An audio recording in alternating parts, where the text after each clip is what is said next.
പോണ്ടിച്ചേരി യൂണിവേഴ്സിറ്റിയിൽ MBAക്ക് സീറ്റൊക്കെ കിട്ടി. അങ്ങനെ അവിടെ എത്തി. പക്ഷേ ഒരാഴ്ചയൊക്കെ കഴിഞ്ഞപ്പോൾ എനിക്ക് മനസ്സിലായി ഇതൊന്നും നമുക്ക് നടക്കണ പരിപാടിയല്ല.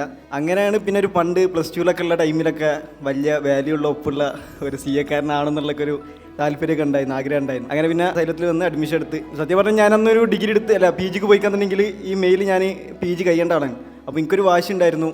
ഒരു ഇറങ്ങുന്ന ടൈമിൽ തന്നെ ഞാനൊരു CA ഇൻ്റർ പാസ്സായിട്ട് ഒരു CA ഫൈനലിസ്റ്റ് ആയി കണ്ട് അരണം എന്നുള്ളൊരു വാശി ഉണ്ടായിരുന്നു. പക്ഷേ നമ്മൾ കയറുന്നത് CAക്കാണ്. അപ്പോൾ ടഫസ്റ്റ് കോഴ്സാണ്. അപ്പോൾ നമ്മൾ പാരൻസിന് കാര്യമായിട്ട് എന്താണ് CA കാര്യങ്ങൾ അറിയില്ല. നമ്മൾ റിലേറ്റീവ്സിനോടൊക്കെ പാരൻസ് പറയുമ്പോൾ ഓൻ CAക്ക് പോകാന്ന് പറയുമ്പോൾ CA ഭയങ്കര ടഫാണ്, അവനെ കൊണ്ടൊക്കെ പറ്റൂലേ, ചെയ്യാൻ പറ്റൂല. പാരൻസിനെ ഞാൻ ഒരിക്കലും എന്താ പറയുക, ഒരിടത്ത തീരുമാനം തെറ്റാവരുത് എന്നുള്ള ഒരു വാശി എനിക്കുണ്ടായിരുന്നു. എനിക്ക് ഏറ്റവും ഇഷ്ടപ്പെട്ട സബ്ജക്റ്റ് ലോ ആയിരുന്നു.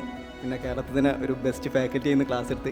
ഞാൻ എൻ്റെ ഇതിലോ അല്ലെങ്കിൽ സാറ് പറഞ്ഞുകൊണ്ട് പറയല്ല, ഞാനിപ്പോൾ എക്സാം സെൻറ്ററിലാണെങ്കിലും അതുപോലെ തന്നെ ഇപ്പോൾ ഓറിയൻറ്റേഷൻ കഴിഞ്ഞ് ITT ചെയ്തുകൊണ്ടിരിക്കുക. അപ്പോൾ അവിടെയൊക്കെയുള്ള നമ്മളെ സ്റ്റുഡൻസുകളോട് ഇങ്ങനെ പറയുമ്പോൾ ഞാൻ സൈലത്തിനാണ് പഠിച്ചതെന്ന് പറയുമ്പോൾ അപ്പോൾ ഇങ്ങോട്ട് തന്നെ വരും, ഞങ്ങളുടെ ലോൻ്റെ സാറില്ലേ ഫാക്കൽറ്റി അബൂർ സാറ്, ഞങ്ങൾ യൂട്യൂബിൽ വീഡിയോ കാണലുണ്ട്, ഞങ്ങൾ മറ്റേ സ്റ്റഡി ലീവിനൊക്കെ മൂപ്പര യൂട്യൂബ് വീഡിയോ കണ്ടാണ് പഠിക്കലെന്നൊക്കെ. അപ്പോൾ നമ്മളോട് ഇങ്ങോട്ട് പറയുമ്പോൾ നമുക്കൊരു നമുക്ക് അത്രയും ഒരു ബെസ്റ്റ് ഫാക്കൽറ്റി കാര്യങ്ങൾ കിട്ടി. അപ്പോൾ ഇനി ഫൗണ്ടേഷനൊക്കെ പഠിക്കണമെന്ന് പറയാനുള്ളത് നമ്മൾ കൺസിസ്റ്റൻസി ചെയ്യാണ്ട് പഠിക്കുക, എന്തായാലും കിട്ടും, കിട്ടാതൊന്നും എടുക്കും പോകുന്നില്ല.